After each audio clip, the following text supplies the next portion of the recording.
We're wild on the go at Fort Vancouver in Vancouver, Washington. This is a historic reserve managed by the National Park Service, and there's a lot to see here. We're gonna go have a look around. All right, so we got the map. And check out the visitor center. Yeah, for sure. What else? And I definitely want to see the fort. Yeah, and then through barracks, and then end at the Pearson Air Museum. Air Museum. Where's the barracks at? Over here. Over there. Huh. All right, let's do it. All right.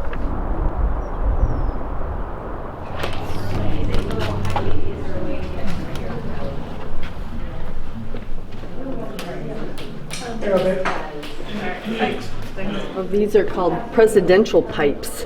They're the faces of the 12th and 13th President Zachary Taylor and Millard Fillmore, and they were used to show support for their choice for president, I guess. Pretty cool. Interesting. For Zach.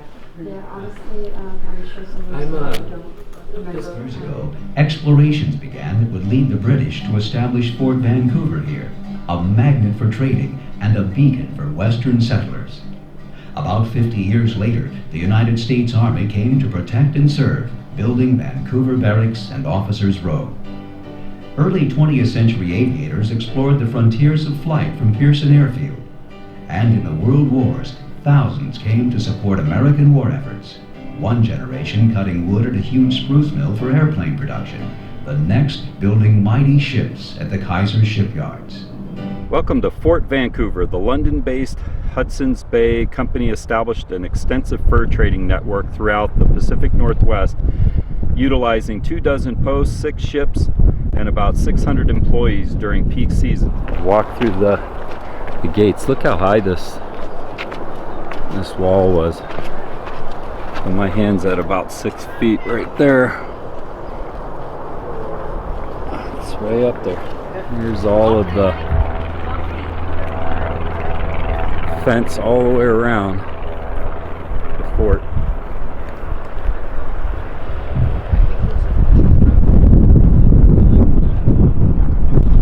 What do you think? I guess we'll make the loop.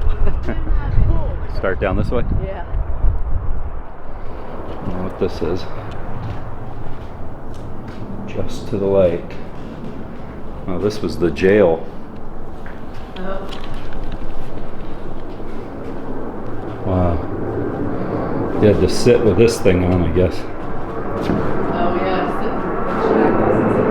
Imagine being led into this building as a prisoner of the Hudson's Bay Company.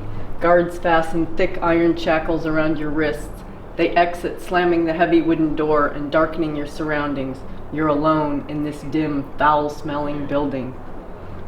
Doesn't sound like much fun. What is this? Please enter and close the door behind you. Counting house, nerve center of company operations. Huh. It's really counted the money. Among other things. Pretty neat little building. She came from Ohio with her parents when she was 14. She met Robert Newell, who was 41, and they married that same year. Wow. Archaeological finds. Look at this.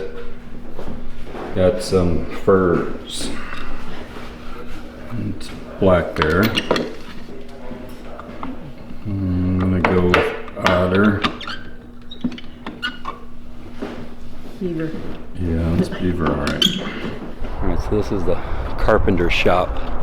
It's like they could use some carpentry or wood roof work. Yeah. There's a lathe. Like they made headstones and coffins.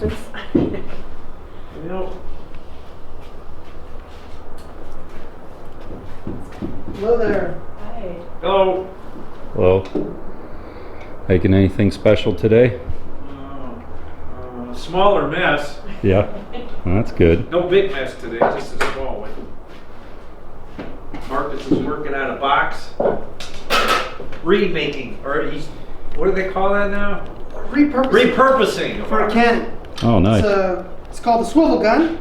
and we just got it restored. And so what we need to do now is to keep it in good condition. We have to build a new box for it. So I'm trying to repurposing this box because it fits well, and now I just got to start figuring out exactly how it's going to sit inside the box. Very nice. I want to go up in the Bastian. Yeah, the Bastion was built in 1845 to protect the fort against threats and to fire salutes to arriving ships. It was 3 stories high, and the top floor held 8 3-pounder cannons. Wow. See one of them right through that window right there. Wow. Nice deadbolt.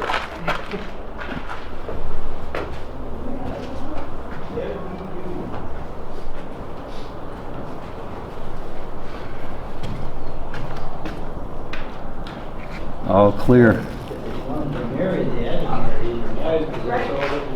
Then they had to make a decision. What do you think?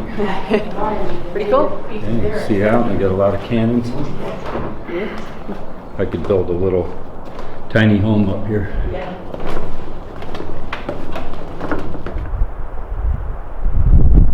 What's this building here? It says Indian Trade Shop and Dispensary.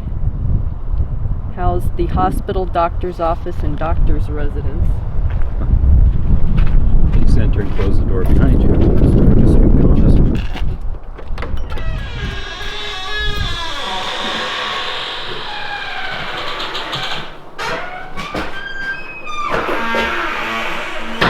Got all potions and stuff on the shelves there. Wow, this is a hospital. Maybe scary. Yeah, who knows what kind of stuff they did to you then. Yeah. Bloodletting, open your brain, skull to let pressure off. Yeah. This must have been the doctor's office or. It's the blacksmith shop.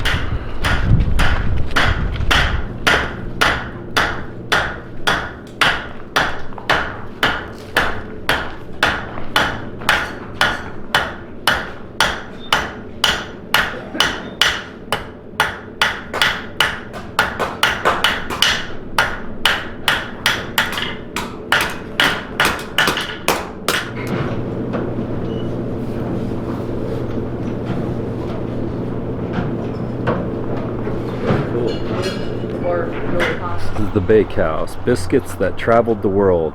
As it does today, bread served as a major food staple during the fur trade era, providing much needed carbohydrates to the Hudson Bay Company employee diet.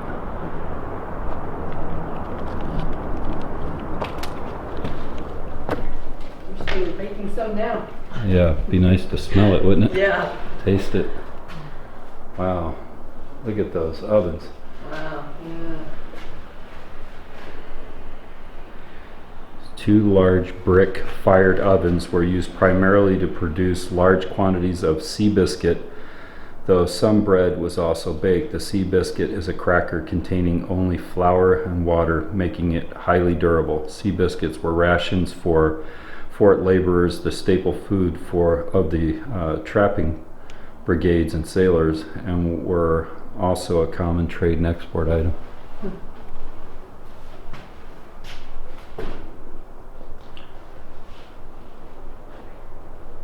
What do you think? You could probably put a good pizza Yeah. business to work in here, couldn't you? Okay, now you're really making me hungry. This is the chief factor's residence, most senior officer. He's got some nice lawn ornaments out here. Better than the garden gnome for them, I guess.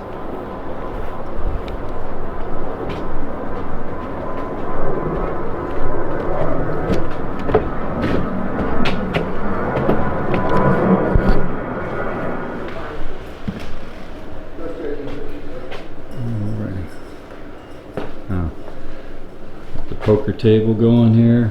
Yep. It's quite a house. Look at this, the little kids' tea party. Got a little Extra bed. Slippers, moccasins, little carved animals on the bed there. Wow. Just chairs. Cute little chairs, huh? Yeah.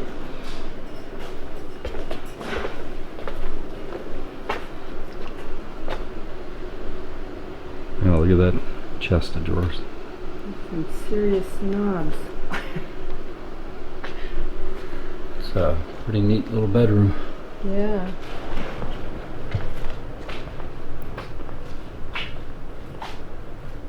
This little room here. It's like another bedroom.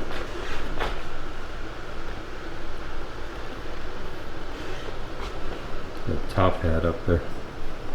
Yeah.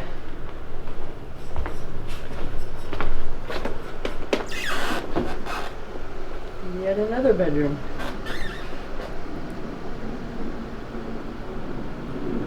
Some short beds though. Yeah. So are these tables usually set this elaborate for any meal? This is where the two highest ranking officers and the junior officers of the Hudson's Bay Company dine 3 times a day. So the answer is yes, this would have been a typical noontime meal. Quite elaborate.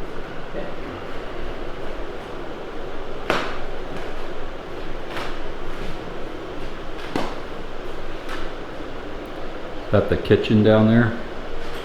What you're peeking into is the steward's pantry, just one room for the kitchen. Okay. That's where we kept our stockpile of beautiful stowaware and dinnerware to provide 5 plate per person service. Nice. Wow. We could use that right now. Yeah. And go have a little bit of lunch. What do you think about that? Yeah, definitely. I'm getting hungry. Glad we packed a lunch. Yeah, definitely like packing a lunch. We finished up with the fort, and now we're gonna eat and then probably go over to the Air Museum next. Yep, sounds good. And then maybe if there's time we'll head over to the barracks, check that area out. There's a lot of noise in this area because the airport's nearby, just across the Columbia over there in Oregon. And then there's another local airstrip, which we're about to head to in a little bit. Yeah. We have a picnic area out here, and it looks like we're under maples and Douglas fir, some redwood trees. There's some pines back that way, and there's a playground.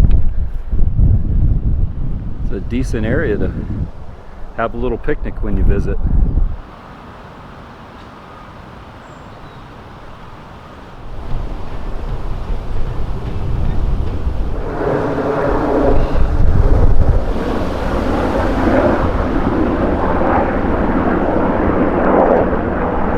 Pearson Air Museum. Welcome to your national park. It's free admission. Let's see if we can talk them down. Yeah.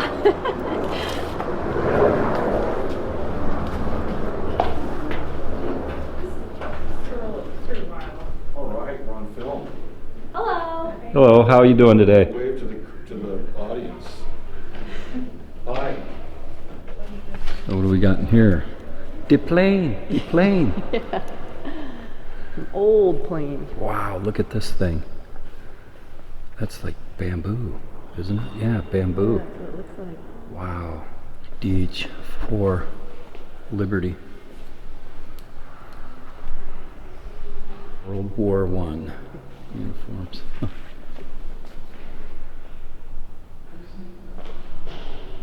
Yeah, he looks, that'd be my same expression when I'd be wearing that kind of wool. Yeah, exactly.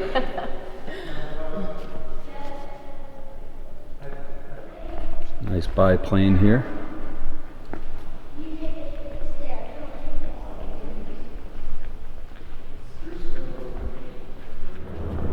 Look at that. Working that motor there. Look at that engine.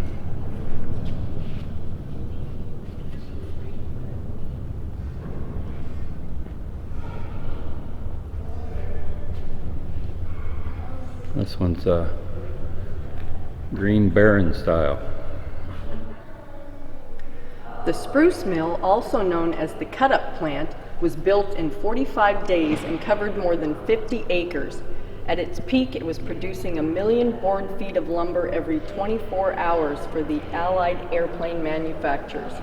This 187th model is a replica of the mill as it looked during the summer of 1918.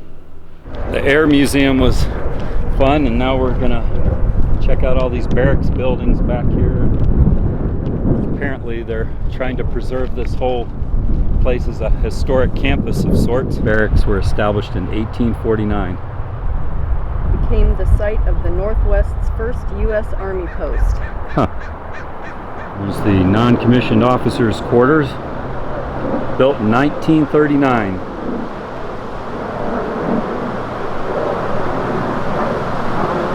At the beginning of the 20th century, Vancouver was the headquarters for the Department of the Columbia, a vast administrative unit in the Northwest.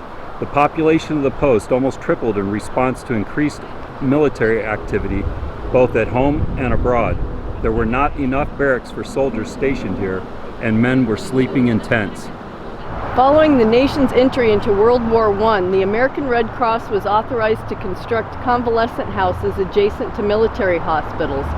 These facilities provided recreation away from a hospital atmosphere and helped boost the morale of the recuperating patients.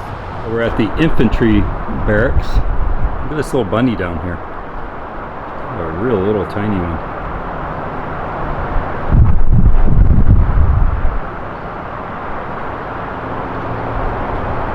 That's a large building too.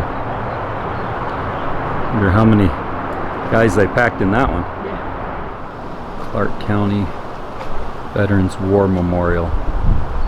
World War II, Korean conflict, Vietnam War,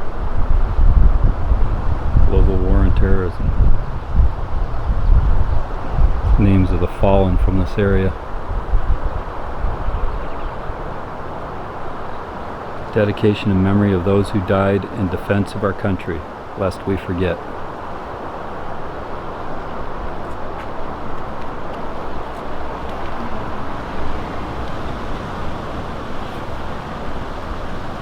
When the U.S. Army arrived in 1849 to establish a new post on the western frontier, few of the officers could afford to bring their families out to such a remote and lonely command.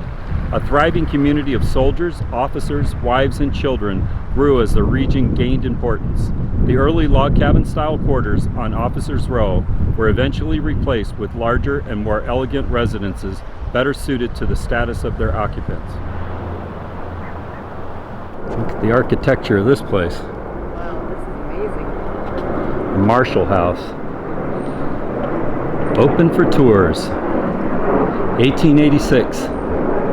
For the commanding officer of the Fort of Vancouver, who had to be a one-star brigadier general in order to command the fort.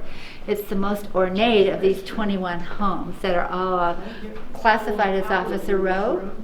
Depending upon what home was available and what ranking of officer were here, that's who lived in the homes. So, but this was always for the commander of the fort.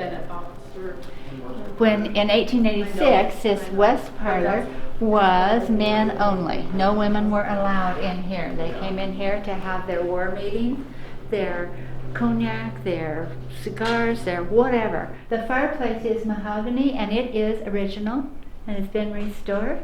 It was crafted on the East Coast and shipped out here. The Army built the home, so they weren't capable of that kind of craftsmanship. The frescoes and medallions are original and were restored. The chandeliers were added at a later time. The two windows at the end are floor-to-ceiling, sash hung. They open up. Houses were taxed upon the number of doors back in that era, but windows used as doors you were not taxed upon. So this room was women and children and any other guests back in the day. We use it as a conference room. It goes along with the office spaces that we rent. But it would have had a pianoforte, card games, chess games, checkers, schoolwork, music lessons, sewing, all of those types of things would have been done in this room. It's a clipping of Abraham Lincoln's assassination. It cost 4 cents. Wow. And that's an original? That's an original. And they found it wrapped It was around wrapped around a vase of no consequence up in the attic. They were just cleaning things out and discovered that. The gal that found it got right a hold of it. She fortunately had enough sense to know what it was. Wow. Got it under glass. That's amazing. Everything in here is about General Marshall. It's on loan from the Marshall Library Foundation back east. Tells his life story in the military. Here. We sure had a lot of fun at the Fort Vancouver National Historic Site. Yeah, there's just so much history here and a lot of walking. Yeah, definitely got our walking in today. Don't forget to comment, share, and subscribe. Thanks for watching.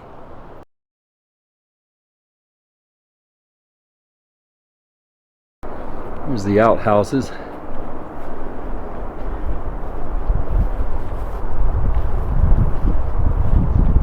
This is how you know if you're getting too much fiber in your diet.